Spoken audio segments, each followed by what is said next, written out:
নমস্কাৰ বন্ধু বান্ধৱীসকল, আজি মই আপোনালোকৰ মাজলৈ লৈ আহিছোঁ পনীৰৰ এটা টেষ্টি ৰেচিপি। এই পনীৰটোক আপোনালোকে হোৱাইট পনীৰ বুলিও ক'ব পাৰে। ব'লক ৰেচিপিটো আৰম্ভ কৰোঁ।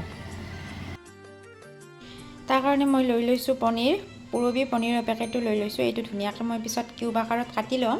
তাৰপিছত লৈছোঁ দুটা ডাঙৰ ডাঙৰ চাইজৰ পিঁয়াজ আৰু কেইফুটামান নহৰু, দুটা কেঁচা জলকীয়া, আদা এটুকুৰা।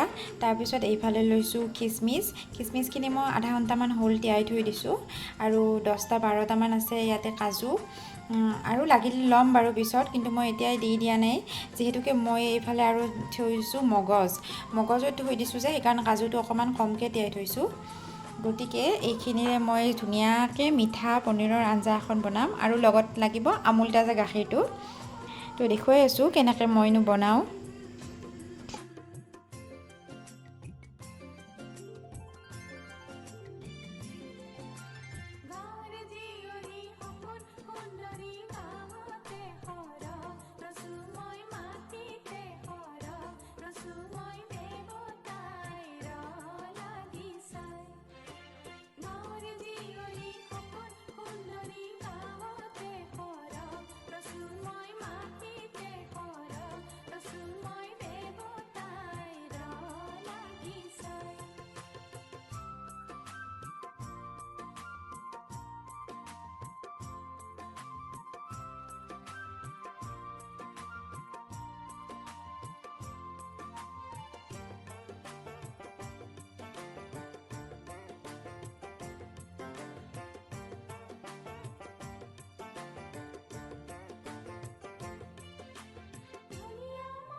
এতিয়া কেৰাহী এখন গৰম কৰিব দিছোঁ, আৰু তাতে ৰিফাইন তেল দি দিছোঁ। বাটাৰ দিলে বাটাৰো দিব পাৰে। মই পিছত বাটাৰ অকণমান ইউজ কৰিলোঁ, কিন্তু আগতে প্ৰথমতে ৰিফাইন তেলে দি দিছোঁ।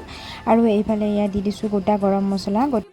গৰম মছলাখিনি ধুনীয়াকৈ গৰম হৈ গ'ল। এতিয়া অকণমান লৰাই দি উঠি যিখিনি কাটি ৰাখিছিলোঁ পিঁয়াজ, নহৰু, আদা আৰু জলকীয়া, সেইখিনি দি লৈছোঁ। আৰু সেইখিনি ধুনীয়াকৈ কম ফ্লেমত মই ভাজি থাকিম কিছু সময়, যেতিয়ালৈকে গল্ডেন ব্ৰাউন হৈ নাযায়।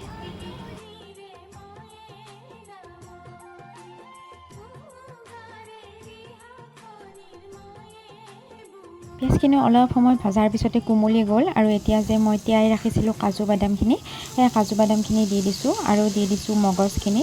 এইখিনিও ধুনীয়াকৈ মই তিয়াই থৈ দিছিলোঁ। তিয়াই থোৱাৰ পিছত ধুনীয়াকৈ কোমলি যায়, ফুলি ফুলি উঠে, তেতিয়া গমেই পাব ধুনীয়াকৈ সিজি গৈছে বুলি। আৰু বেছি সময় তিয়াই নথলেও কথা নাই বাৰু। এনেও এইখিনি মিক্সিত ধুনীয়াকৈ মাৰিবই লাগিব। আৰু এইখিনি অলপ সময় মই ধুনীয়াকৈ ভাজি ল'ম এনেকৈ কেৰাহীটোতে কম ফ্লেমত।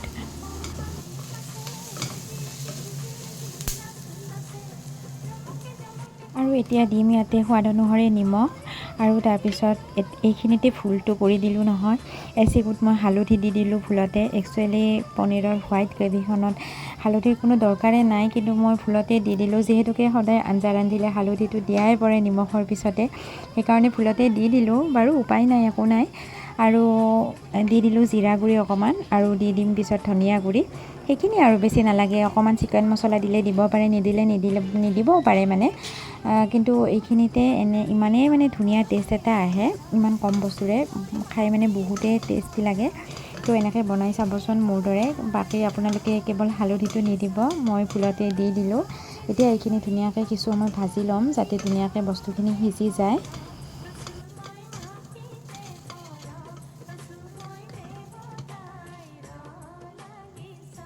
পিছত মেইন বস্তুটোৱে হৈছে চেনি, কাৰণ এই আঞ্জাখন মিঠা মিঠা হ'লে খাই মানে বহুতেই টেষ্টি হয়। সেইকাৰণে মই চেনিটো দি দিছোঁ, অকণমান বেছিকৈ দিওঁ মই, যাতে মিঠা মিঠা লাগে।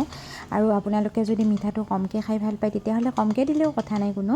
মই 2 চামুচমানেই দিলোঁ, 2 চামুচকৈ অলপ কম, আৰু এনেকৈ দিছোঁ। দি ধুনীয়াকৈ এতিয়া মই ভাজি অকণমান ঢাকনিখন লগাই থৈ দিম, যাতে ধুনীয়াকৈ সিজি যায় বস্তুটো। আৰু দেখিছে আপোনালোকে মই ৰিফাইন একদমেই কম দিছোঁ। আৰু এটা কথা দেই, মাজতে মই অকণমান বাটাৰো ইউজ কৰিছিলোঁ, কিন্তু সেইখিনি মোৰ দেখুওৱা নহ'ল, মানে ক্লিপটো ৰাখিব পাহৰি গ'লোঁ। অকণমান বাটাৰ ইউজ কৰিছিলোঁ, বহুত বেছিও নহয়। আপোনালোকে বাটাৰ দিলে দিব, নিদিলেও কোনো কথা নাই, কিন্তু বাটাৰ দিলে অকণমান টেষ্টটো বেছি ধুনীয়া হয়, কাৰণ গোন্ধটোও বেছি ধুনীয়া হয় যে।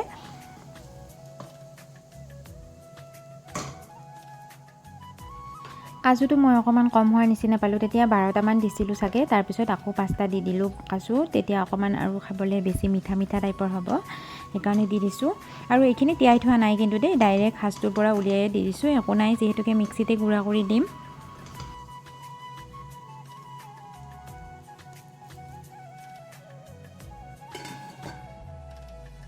মোৰ ঢাকনি লগাই লগাই ধুনীয়াকৈ ভাজা হৈ গ'ল, বহুত বেছি টাইমো নালাগে, এতিয়া হৈ গৈছে। গেছৰ ফ্লেমটো অফ কৰি মই অকণমান সময় থৈ দিছিলোঁ, আৰু এয়া মিক্সাৰ বাতি এটাত মই এইখিনি উলিয়াই ল'ম, আৰু ঠাণ্ডা হোৱাৰ পিছতহে পিচি ল'ম। গৰমে গৰমে যিহেতুকে পিচিব নোৱাৰি জানেই ন চবে, গতিকে সেইটো ভুল নকৰোঁ। বহুত আগতে এইটো ভুল কৰি থৈ পাইছোঁ, কেতিয়াবা দৌৰা দৌৰিতে গৰমতে মাৰি দিছিলোঁ, আৰু জানেইতো তাৰপিছত কি হয়, নক'লেও হ'ব ন, গৃহিণীবিলাকেও জানে চবে, একদম মানে চিটিকি চাৰিওফালে পৰি যায়। তো ঠাণ্ডা হোৱাৰ পিছতে চবেই মাৰিব দেই, নতুন শিকাৰুসকলক কৈ দিছোঁ কথাটো। আৰু এইফালে সেইখন কেৰাহীয়ে লৈছোঁ, সেইখন কেৰাহীতে অকণমান ৰিফাইন তেল মই দি দিম, একদম অকণমান, আৰু ৰিফাইন তেলখিনি গৰম হোৱাত এইখিনি পেষ্ট কৰি থোৱা সেইখিনি দি দিছোঁ, আৰু তাৰ লগত অকণমান পানীও দি দিছোঁ দেই, আউখালি পেলাই বাতিটো।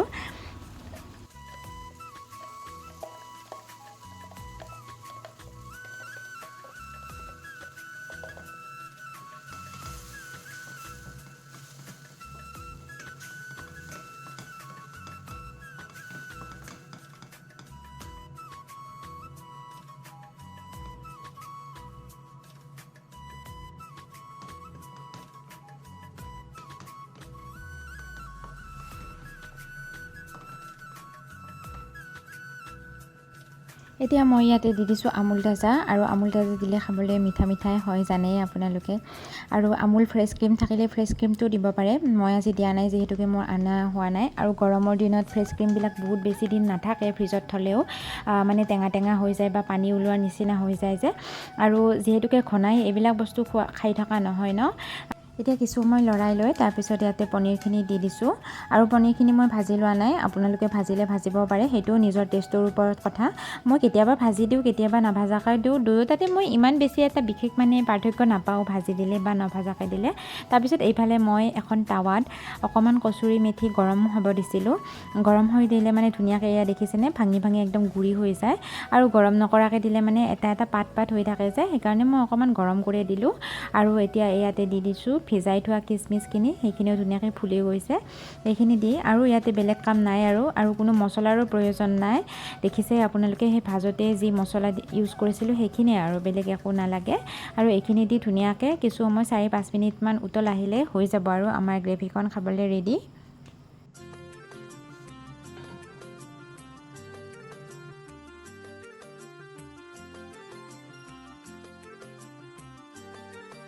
এয়া ৰেডি হৈ গ'ল পনীৰৰ হোৱাইট গ্ৰেভিখন। ফ্লাছ মাৰি দিয়াৰ কাৰণে অকণমান কালাৰটো হালধীয়া টাইপৰ বেছি হৈছে, আৰু যিহেতুকে মই আগতেও ভুলটো কৰি পালোঁ হালধি দি, সেইকাৰণে। আৰু এইখিনি এতিয়া আপোনালোকে ৰুটিৰ লগত বা ভাতৰ লগত গৰমে গৰমে পৰিৱেশন কৰিলেই হ'ল। আমি ৰুটিয়ে খাইছোঁ ৰাতি, আৰু লগত আছে পদিনা চাটনি, কেঁচা পিঁয়াজ, আৰু মজাকৈ খাই দিয়ক। আৰু আপোনালোকেও বনাই চাব এবাৰ, আৰু ভিডিঅ'টো ভাল পালে লাইক শ্বেয়াৰ কৰি দিব।